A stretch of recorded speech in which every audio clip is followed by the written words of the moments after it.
हाँ बच्चों, तो अपन ने लास्ट क्लास के अंदर जो है टेस्टिस की बात की थी और उससे संरचना को डिस्कस करते हुए अपन ने पढ़ा कि कैसे जीएनआरएच पीयूष को प्रभावित करता है, कैसे पीयूष एफएसएच एलएच की सहायता से टेस्टिस जो है उसमें सर्टोली सेल लीडिंग सेल पे कार्य करते हुए स्पर्मेटोजेनेसिस को प्रभावित करती है। अब अपन थोड़ा सा टेस्टोस्टेरोन के फंक्शन की बात कर लेते हैं। टेस्टोस्टेरोन के कार्य। टेस्टोस्टेरोन क्या है? एंड्रोजन है। और ये जो एंड्रोजन टेस्टोस्टेरोन है ये स्टेरॉयड हार्मोन है। Steroid hormone. स्टेरॉयड हार्मोन वो होते हैं जिनका निर्माण कोलेस्ट्रॉल से होता है। तो इनके कार्य की बात करें तो ये प्रोटीन व कार्बोहाइड्रेट एनाबॉलिज्म को प्रमोट करते हैं।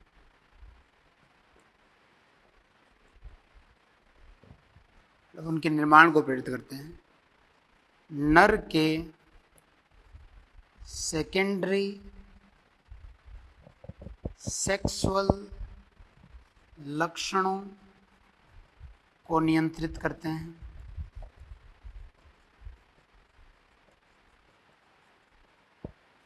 है ना? सेकेंडरी सेक्सुअल लक्षण जो उनको ये नियंत्रित करते हैं, कंट्रोल करते हैं। जैसे low voice pitch, voice pitch का कम होना लेकिन आवाज का भारी होना, आवाज का भारीपन,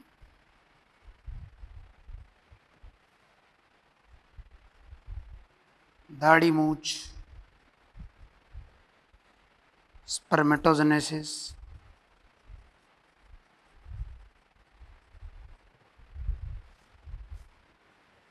बॉडी की मस्कुलर ग्रोथ इत्यादि को जो टेस्टोस्टेरोन है वो क्या करते हैं? नियंत्रित करते हैं। तो ये फंक्शन में आप लोग याद रखोगे, नोट कर लो। इनके अलावा एक दो और लिख सकते हो, जैसे यह सीएनएस को प्रभावित कर लिबिडो को नियंत्रित करता है। लिबिडो का मतलब है यौन इच्छा, सेक्सुअल जो डिजायर है उसको ये नियंत्रित करता है। और इसके अलावा सहायक जनन अंगों की वृद्धि को नियंत्रित करता है या उनके जनन अंगों के डेवलपमेंट को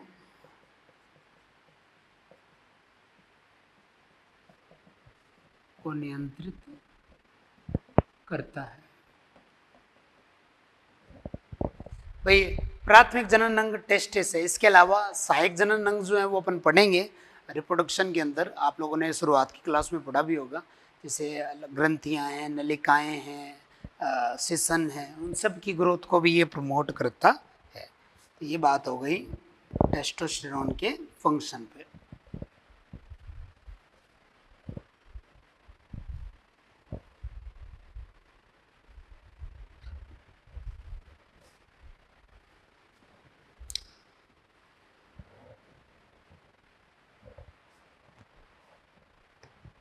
क्लियर?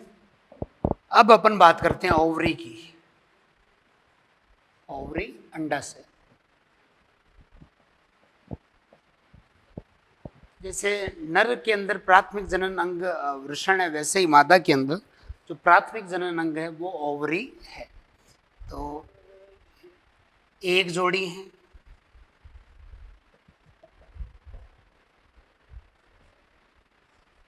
इंट्रा एब्डोमिनल मतलब उदर गुहा के अंदर है, वो शरीर के अंदर।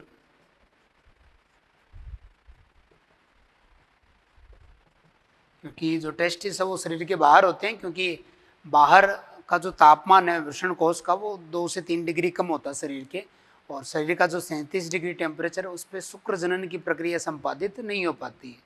लेकिन अंडाशय में ऐसा हो सकता है। ओवेरी हॉर्मोन्स, ओवरी युग्मक जनन के साथ साथ हॉर्मोन्स निर्माण करती है, युग्मन निर्माण भी करती है और हार्मोन निर्माण भी करती है। संरचना देख लेते हैं।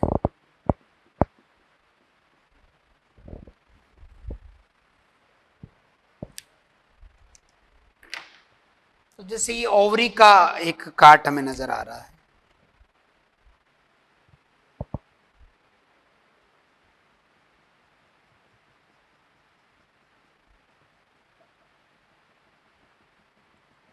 तो आप लोग देखें इसमें ये जो है वो जनन उपकला है, जर्मिनल एपिथेलियम, और इसके अंदर जनन सेल्स होती हैं। बाहर की तरफ का जो ये क्षेत्र है पूरा, ये वाला पूरा बाहर वाला क्षेत्र, इसको बोलते हैं कॉर्टेक्स, वलकुट। और मध्य का जो क्षेत्र है ये वाला, इसको बोलते हैं मेडुला, मध्यांश, मेडुला मध्यांश। अब कॉर्टेक्स वाला जो भाग है इसी में जो ये जनन कोशिकाएं हैं इनकी ग्रोथ से काफ़ी सारे पुट्टक बनते हैं।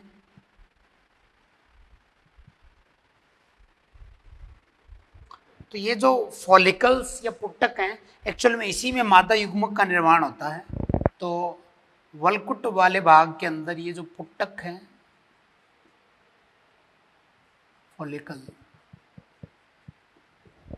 तो कॉर्टेक्स के लिए लिख देंगे यहाँ फॉलिकल्स की अनेक अवस्थाएं उपस्थित होती हैं। डेवलपिंग फॉलिकल्स हैं, पुट्टक हैं, उनकी अनेक अवस्थाएं यहाँ पर मौजूद होती है। नोट कर लो।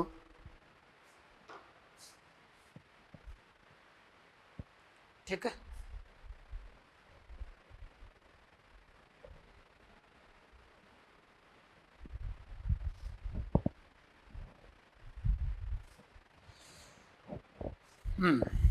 अब देखो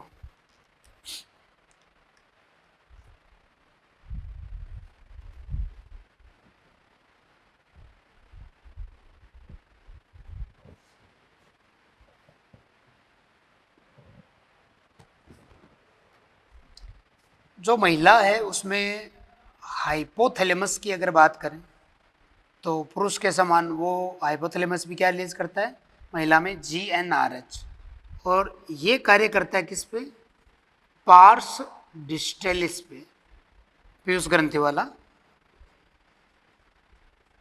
और पार्स डिस्टेलिस स्रावित कर देती है क्या, FSH और LH का स्त्रावण। पार्स डिस्टेलिस जो पीयूष की है वो स्रावित करती है। अब जो FSH है महिला में, ये FSH इन्हीं यहां पर कार्य करता है। और क्या कार्य है FSH का, वलकुट में फॉलिकल्स की ग्रोथ को प्रेरित करना।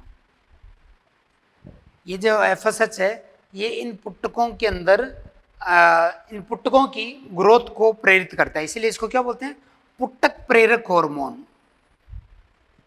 इसलिए क्या कहा गया है, पुट्टक प्रेरक हार्मोन, फॉलिकल स्टिमुलेटिंग हार्मोन। फिर इससे क्या होगा, कि परिपक्व पुट्टक बनेगा। जैसे ये प्राथमिक पुट्टक है, ये द्वितीयक पुट्टक है, ये तृतीयक पुट्टक है। इससे एक परिपक्व पुट्टक बनता है।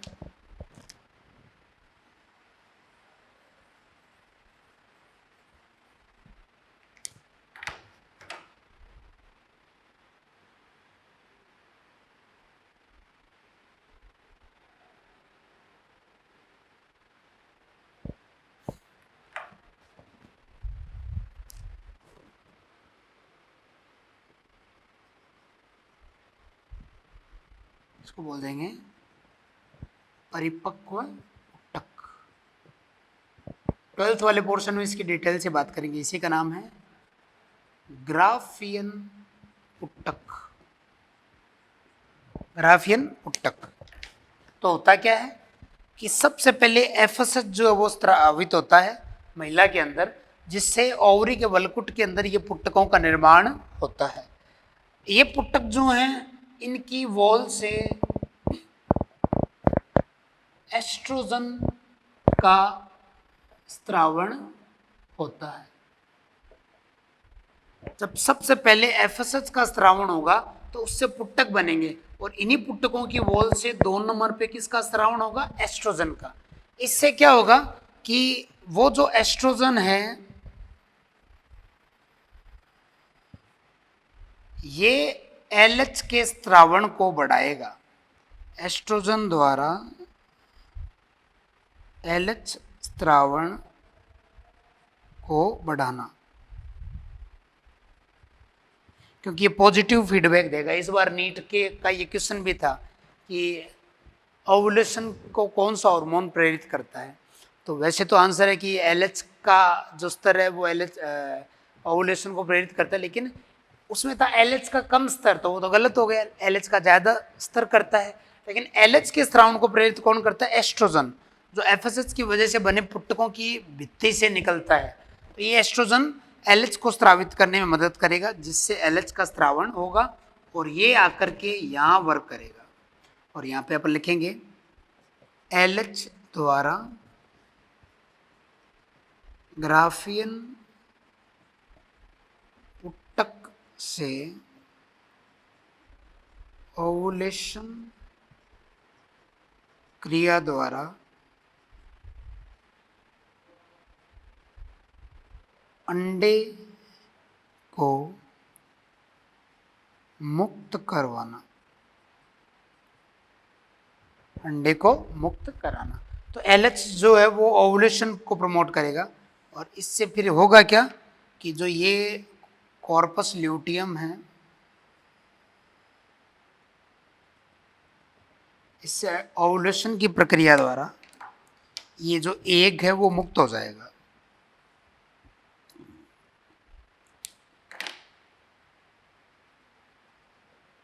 इसी को क्या बोलते हैं? अंडोत्सर्ग। अंडोत्सर्ग एक मादा युग्मक।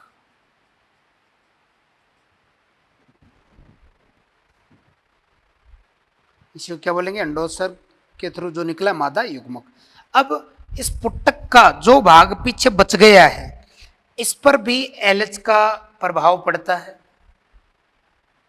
और इससे ये जो पुट्टक का बचा हुआ भाग है ये बना देता है corpus luteum. Corpus luteum LH द्वारा कॉर्पस ल्यूटियम का निर्माण।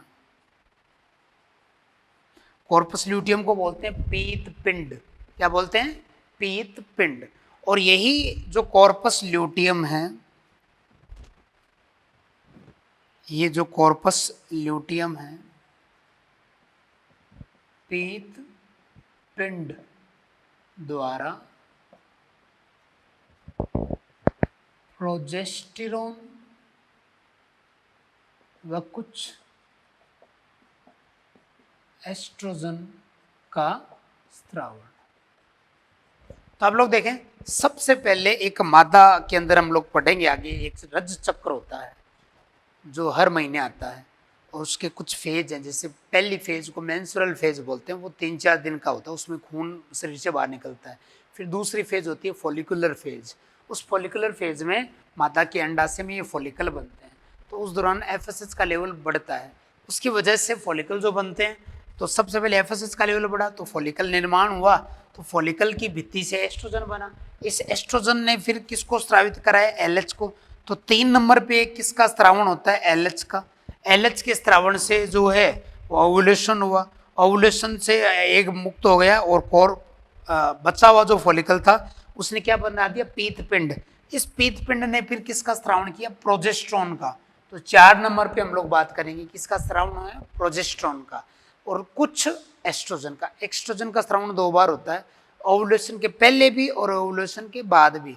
लेकिन ओवुलेशन के बाद मुख्य रूप से किसका स्त्रावण होगा, प्रोजेस्ट्रॉन हार्मोन का। क्लियर ना। तो इस तरीके से ये वर्क करते हैं, आपको ये ऑर्डर याद रखना है, नोट करें पॉज करके।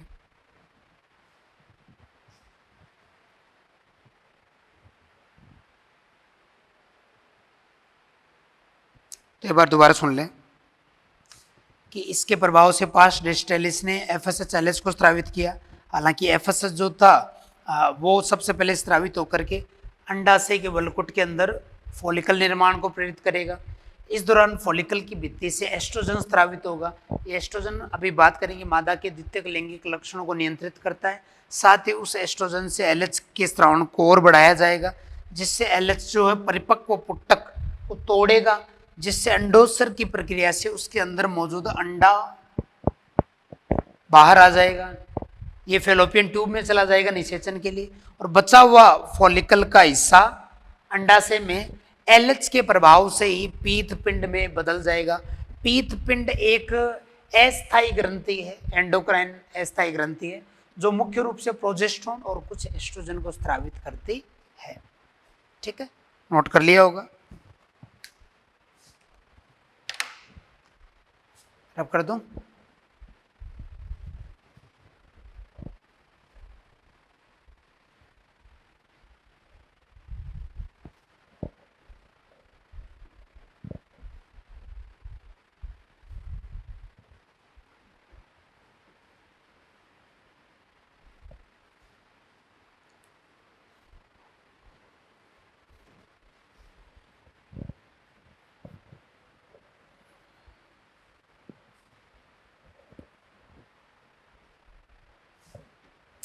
अब देखो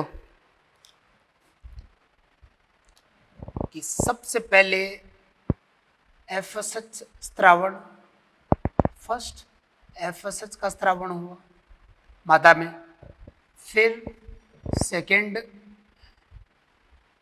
एस्ट्रोजन का स्त्रावण हुआ,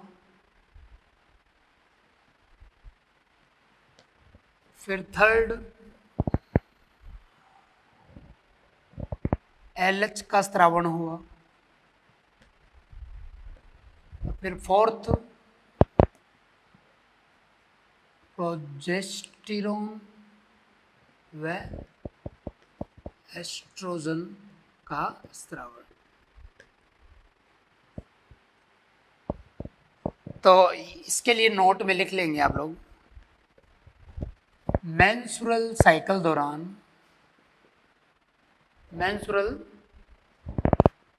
साइकिल के दौरान विभिन्न हार्मोन स्त्रावण का क्रम, जो ऑर्डर अलग अलग हार्मोन का, तो उसका ये जो क्रम है वो आपको याद रखना है।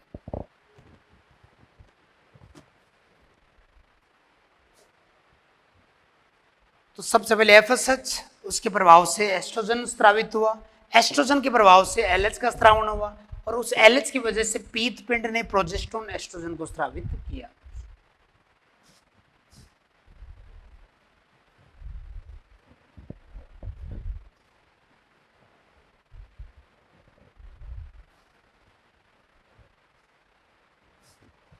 अब देखो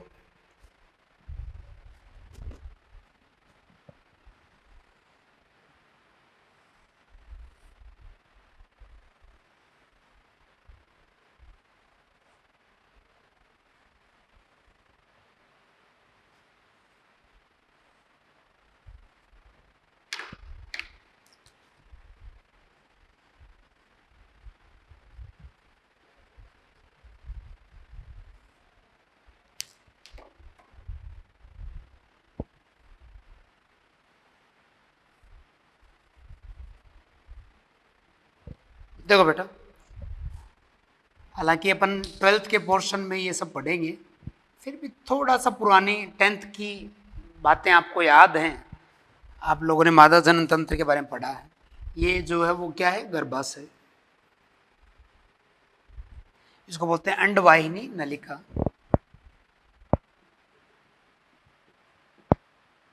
अंडवाहिनी। तो आप लोगों ने अभी अभी पढ़ा कि जो ओवरी है उसमें अलग अलग फॉलिकल्स बनते हैं, और लास्ट में ग्राफियन फॉलिकल जो है उससे ओवुलेशन की प्रक्रिया से अंडा मुक्त होता है, एग, है ना। और पीछे इसके अंदर बाद में बन जाती है कॉर्पस ल्यूटियम, पीत पिंड। ये मान लो कॉर्पस ल्यूटियम बन गया ये अंडा। अब इसका भविष्य क्या है, तो पहली कंडीशन अगर अपन देखें, जब अंडे का निषेचन ना हो तो क्या होगा, तो ये अंडा फैलोपियन ट्यूब के अंदर प्रवेश करता है, ये एक आ गया। और अगर 24 घंटे इसका लाइफ स्पेन है, 24 घंटे के अंदर अगर निषेचन नहीं होता है तो फिर इसकी डेथ हो जाती है।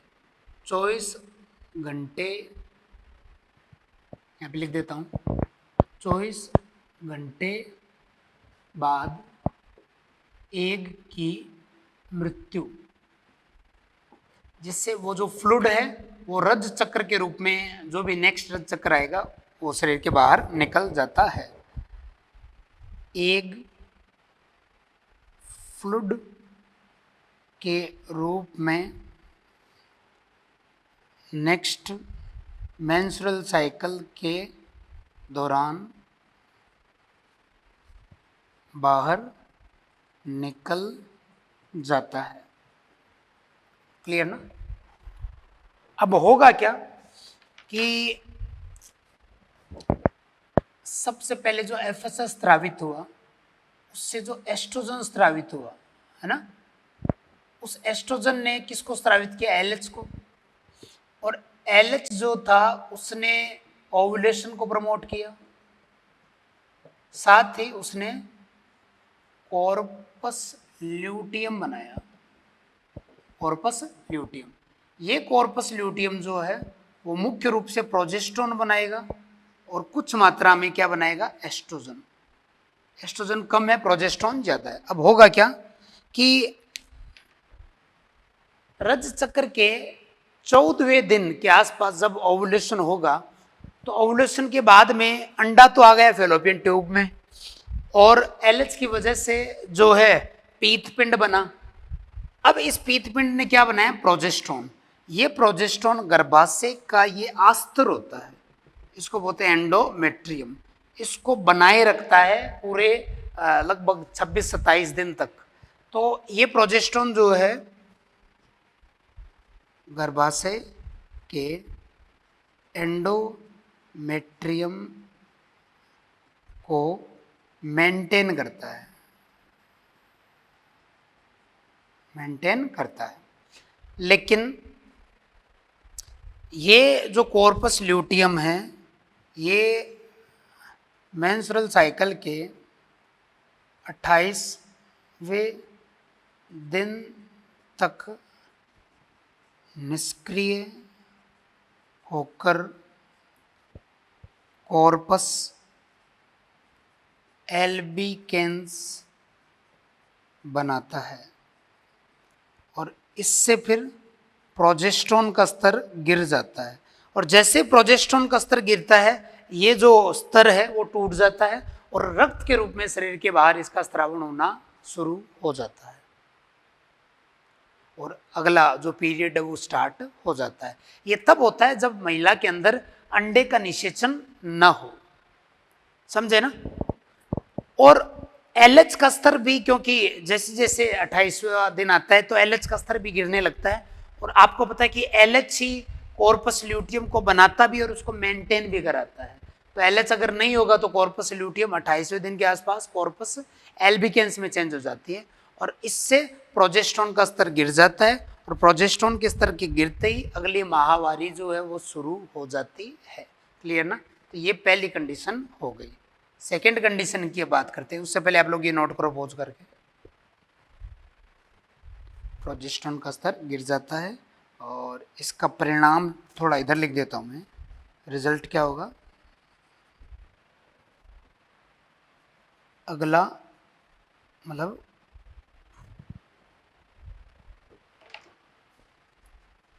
मेंस्ट्रुअल फ्लो, रक्त की हानि होने लगेगी।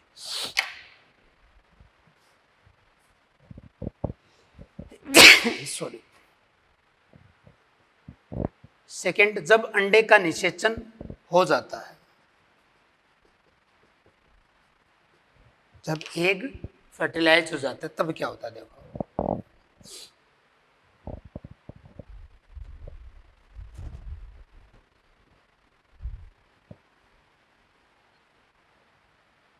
तो देखो 24 घंटे बाद, या अपन कहें कि जैसे ही ओवुलेशन होता है तो ओवुलेशन के बाद में मान लो अगर ये जो एग है कि मेंस्ट्रुअल साइकिल के 14वें दिन ओवुलेशन हुआ, उसी अवधि में मान लो उस महिला का जो है अपने पार्टनर के साथ संभोग होता है और उससे जो स्पर्म अंदर पहुंचते हैं, शुक्राणु जो अंदर पहुंचते हैं स्पर्म, तो उससे जाइगोट बन जाता है और वो जाइगोट फिर भ्रूण के रूप में, ये मान लो क्या बन गया, एम्ब्रियो, यहां आकर के स्थापित हो जाता है।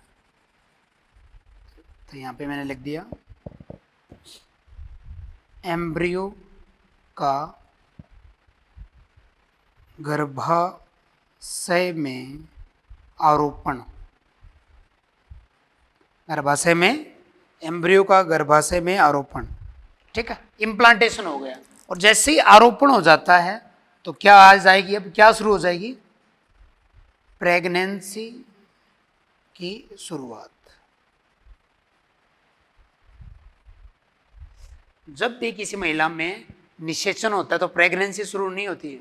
प्रेगनेंसी या गर्भावस्था कब शुरू होती है, जब भ्रूण का आरोपण होता है। और जैसे भ्रूण का आरोपण होता है ना, तो भ्रूण का आरोपण होते ही क्या होगा कि ये भाग जो है गर्भाशय का, HCG का स्त्रावण, HCG ह्यूमन कोरियोनिक गोनेडोट्रोपिन होता है, ये ह्यूमन कोरियोनिक गोनेडोट्रोपिन, HCG का स्त्रावण आरोपण वाला गर्भाशय की जो सेल्स है वो करती हैं। और ये HCG जो है वो कॉर्पस ल्यूटियम को बनाए रखेगा, कॉर्पस ल्यूटियम को वो कॉर्पस एल्बिकेंस में बदलने नहीं देगा, इसको मेंटेन रखेगा। ये कॉर्पस ये जो HCG है वो LH की तरह बिहेव करता है, जैसे LH कॉर्पस ल्यूटियम को बनाए रखता है, लेकिन LH का लेवल भी 28वें दिन के आसपास गिर जाता है, तो फिर कॉर्पस ल्यूटियम को कौन बनाएगा, कोई नहीं बना पाएगा, तो वो कॉर्पस एल्बिकेंस में चेंज हो जाएगा और रज प्रोजेस्टेरोन के गिरते ही रज चक्र की वापस पहली अवस्था आ जाती है। लेकिन अगर निषेचन हो जाता है तो निषेचन होने के बाद में जो एम्ब्रियो आरोपित होगा तो उस स्थल से HCG का स्त्रावण होता है और ये HCG जो है वो LH की तरह कार्य करता है और इस HCG की वजह से कॉर्पस ल्यूटियम मेंटेन रहता है।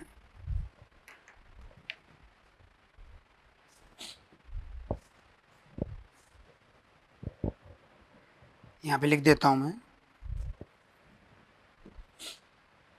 HCG द्वारा कॉर्पस ल्यूटियम को बनाए रखना फर्स्ट त्रिमाही तक, फर्स्ट त्रिमाही है, गर्भावस्था के पहले 3 महीने तक HCG का स्तर बना रहेगा जिससे कॉर्पस ल्यूटियम बना रहेगा और इससे प्रोजेस्टेरोन का स्तर भी बना रहेगा, इससे प्रोजेस्टेरोन का स्तर बना रहता है और इससे प्रेगनेंसी भी बनी रहती है ना भाई। प्रोजेस्टेरोन बना रहेगा तो प्रोजेस्टेरोन इस एंडोमेट्रियम को टूटने नहीं देगा, तो एम्ब्रियो आरोपित रहेगा, तो प्रेगनेंसी बनी रहेगी। इसीलिए प्रोजेस्टेरोन को प्रेगनेंसी हार्मोन कहा गया है। तो इसीलिए प्रोजेस्टेरोन को प्रेगनेंसी हार्मोन कहते हैं। इसीलिए प्रोजेस्टेरोन प्रेगनेंसी हार्मोन कहलाता है। क्लियर? बात पल्ले पड़ी? चलो नोट कर लो पॉज करके।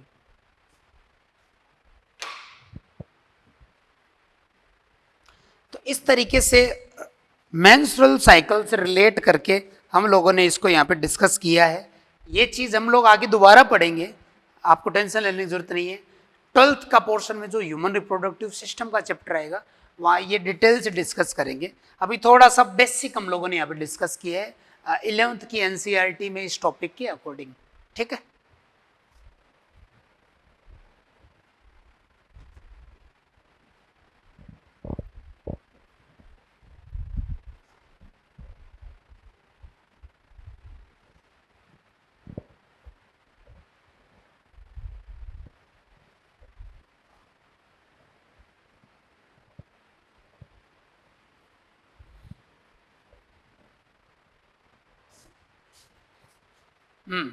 तो अब बात करते हैं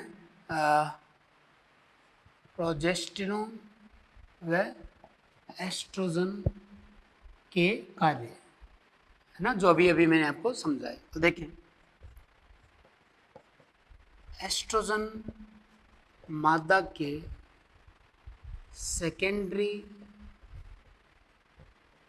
सेक्सुअल लक्षणों को नियंत्रित करता है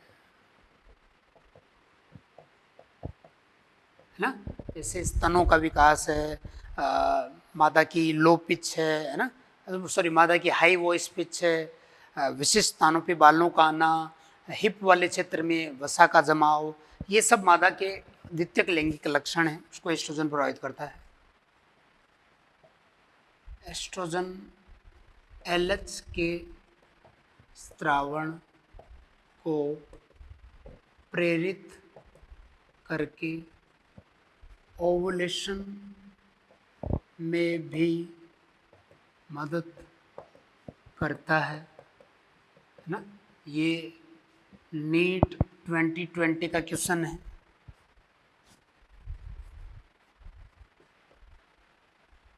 एस्ट्रोजन स्तन ग्रंथियों की डक्ट्स की ग्रोथ कराता है।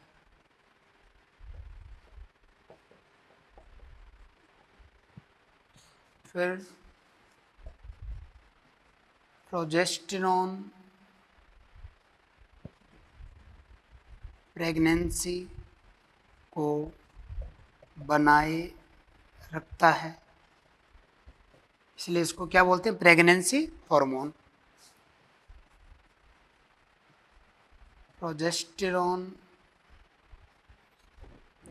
जो अंडाशय के अंदर पीत पिंड है ना, वो स्रावित करता है। प्रोजेस्टेरोन मेमरी ग्लैंड की कोशिकाओं की वृद्धि व मिल्क सिक्रेशन को प्रेरित करता है।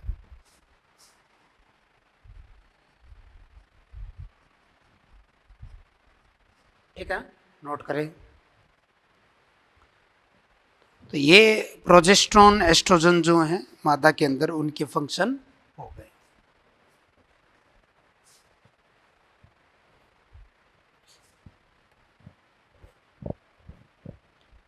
एक एस्ट्रोजन के प्रभाव से ना मादा के अंदर कैल्शियम मेटाबॉलिज्म में भी मदद मिलती है, जिससे हड्डियों में कैल्शियम जमा रहता है, हड्डियां मजबूत बनी रहती हैं। तो मादा में एस्ट्रोजन की कमी से ऑस्टियोपोरोसिस हो सकता है ना, ये चीज़ आप लोग मेंशन कर देना कि इससे एस्ट्रोजन से मादा की हड्डियां मजबूत बनी रहती है। ठीक है, ये बात हो गई जनदों की, गोनेड्स की। ठीक है, अब इसके अलावा कुछ अन्य और अंग हैं जो हार्मोन बनाते हैं। तो ये तो मेन एंडोक्राइन ग्लैंड हो गई। कुछ अन्य हार्मोन उत्पादक ऑर्गन या टिश्यू भी आपको याद रखने हैं। कौन कौन से हैं अगर हम लोग देखें तो जैसे हृदय, हार्ट के एट्रियल पट, पढ़ा होगा आप लोगों ने किडनी वाले चैप्टर में कि जो हृदय के आलिंद हैं उनके जो पट्ट हैं, ये वाले एट्रियल पट, ये उच्च बीपी के दौरान ANF, एट्रियल नाइट्रियूरेटिक फैक्टर का स्रावण करते हैं। और जो ये ANF है वो क्या करता है, रास तंत्र का संदमन करता है। ये वेसोडाइलेटर है ANF, वेसोडाइलेटर, ब्लड वेसल को डायलेट करके बीपी को क्या कर देता है, कम कर देता है। तो ये पढ़ चुके हो आप लोग किडनी में, रिवाइज करा रहा हूँ मैं आपको। तो ये हो गया ANF के बारे में। फिर दूसरा जो है लीवर की बात करें तो लीवर बनाता है एंजियोटेंसिनोजन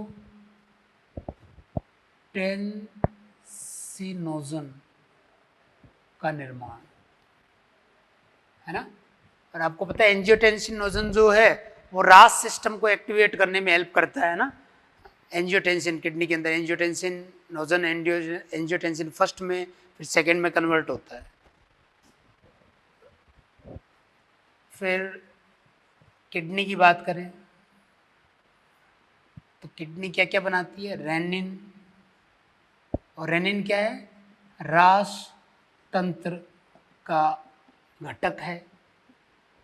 ये भी याद होगा आपको, ये जब बीपी गिर जाता है ब्लड वॉल्यूम कम होने से, जब GFR कम हो जाती है तब स्रावित होता है ना, याद होगा।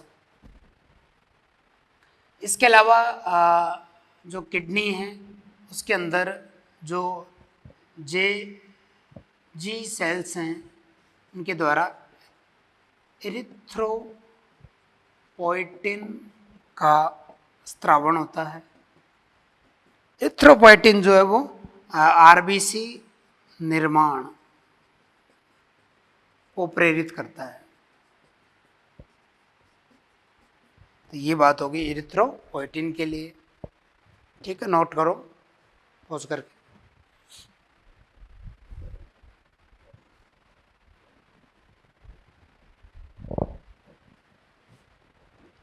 इसके अलावा स्मॉल आहार नाल की बात करें, आहार नाल द्वारा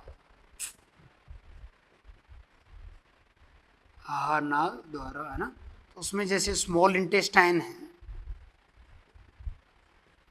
तो ये आप लोग डाइजेस्टिव सिस्टम में पढ़ चुके हैं। स्मॉल इंटेस्टाइन के अंदर एक तो पढ़ा आप लोगों ने सिक्रेटिन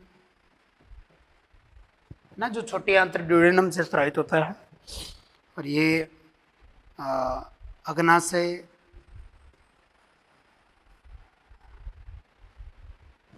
से बाइकार्ब आयन स्त्रावण कराता है। ये स्टमक क्रिया का संदमन करता है। लीवर से बाइल जूस स्रावित कराता है। तीनों इसके क्या हैं, टारगेट हैं। फिर एक पड़ा होगा सीसी के, कोलिसिस्टोकाइनिन,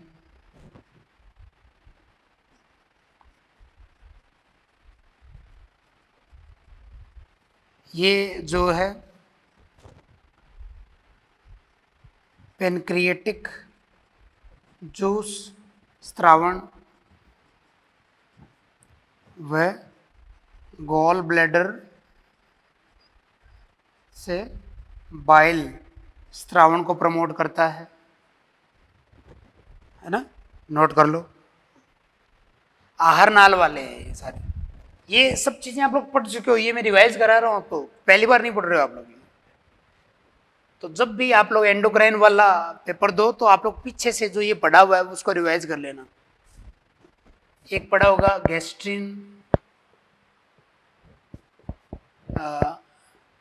स्टमक के पाइलोरिक भाग से स्त्रावित होकर स्टमक की क्रिया को बढ़ाता है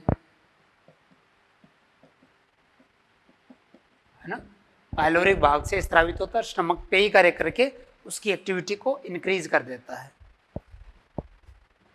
और एक है जीआईपी, गैस्ट्रिक इनहिबिटरी पेप्टाइड, ये स्टमक की क्रिया को कम करता है, स्टमक क्रिया को कम करना है ना, छोटी आंत्र से स्त्रावित होकर स्टमक के ऊपर टारगेट करके उसकी एक्टिविटी को रिड्यूस करता है।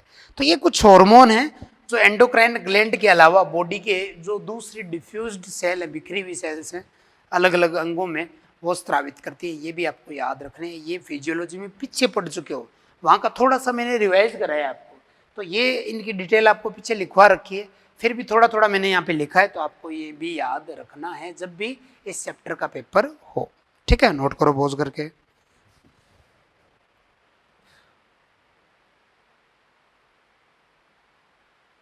कर लिया, चलो। तो ये अपन ने बात कर ली मुख्य अंतःस्रावी ग्रंथियों की और उसके अलावा अन्य जो अंतःस्रावी ग्रंथि हैं उनकी।